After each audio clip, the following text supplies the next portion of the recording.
Hey, good morning, friends. Mark Holmes here with my buddy Cowboy Joe Boo, and as always, thank you guys for watching, commenting, and subscribing to the Joe Boo Sports Report. Because without you guys, well, this just wouldn't be any fun.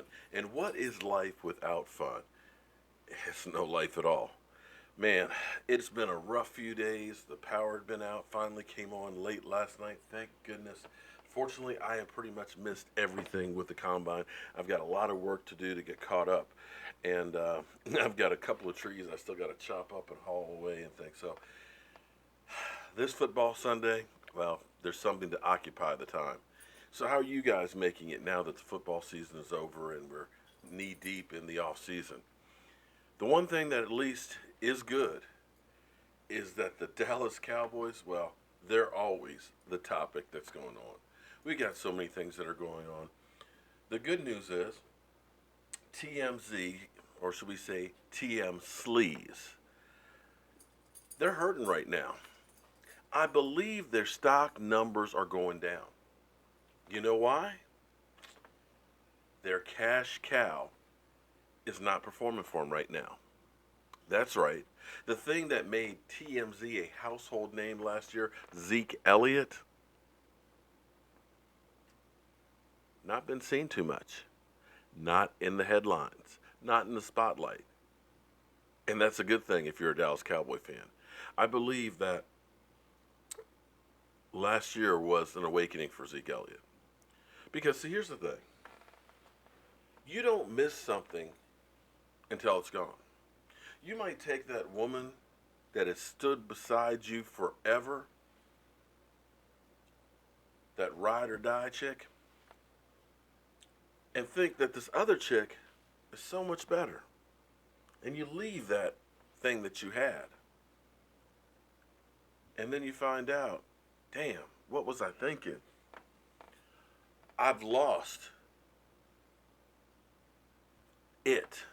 That thing. That thing that makes me wake up in the morning. That thing that makes me happy.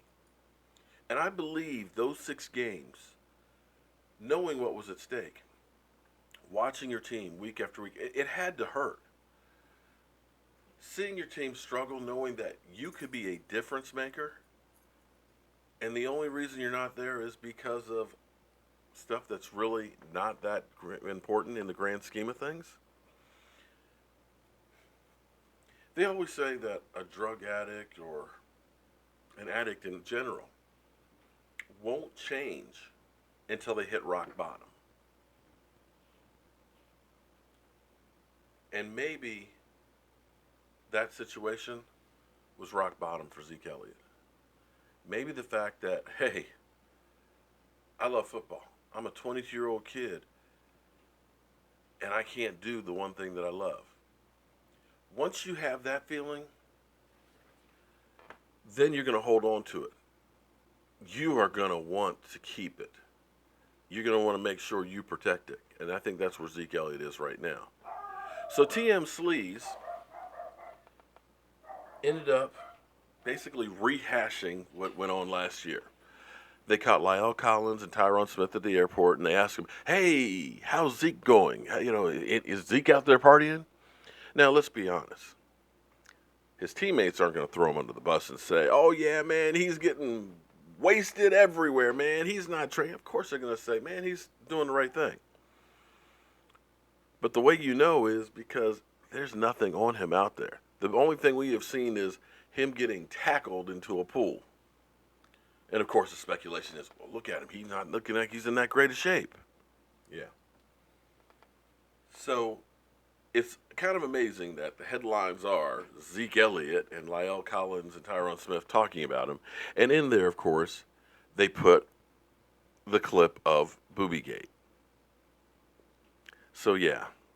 Now, Jerry Jones and Stephen Jones basically talked about accountability for Zeke Elliott, but they're not going to put any extra manpower behind, making sure that he goes to bed on time and making sure he stays out of trouble.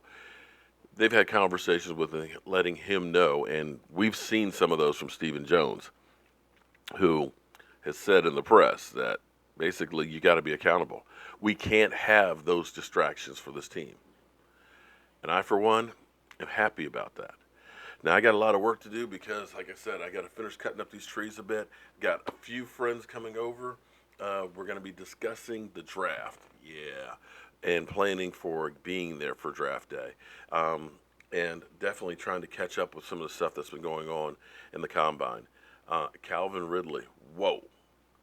I got to love the size on that guy. Got to love the stride he has and the speed. And I can't remember his name right now, but the linebacker with a prosthesis arm, 20 freaking reps with a prosthesis arm? Dude. Wow. There's going to be a lot of great storylines and stuff there. Quarterbacks looked really good, so that may bode well for our Cowboys because the better those quarterbacks are, the higher they're going to be drafted. And if more people are trying to move up to get one of these quarterbacks, that means one of these other great players may fall through. So we'll have to see what's going on. I've got to get caught up. I'll be talking to John Gardner. I'll be talking to DMV Blue. I'll be talking to my man Clarence. And hopefully I'll be talking to Foots as well all today here. So look for some videos later on today as we have some nice roundtable discussions here at Jobu's Man Cave. And I figured out what we're going to end up having for our fundraisers for our giveaways. And we're going to start that again this week.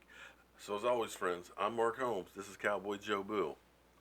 And damn, you don't know what it's like when you don't have the lights on anymore. I'll see you soon.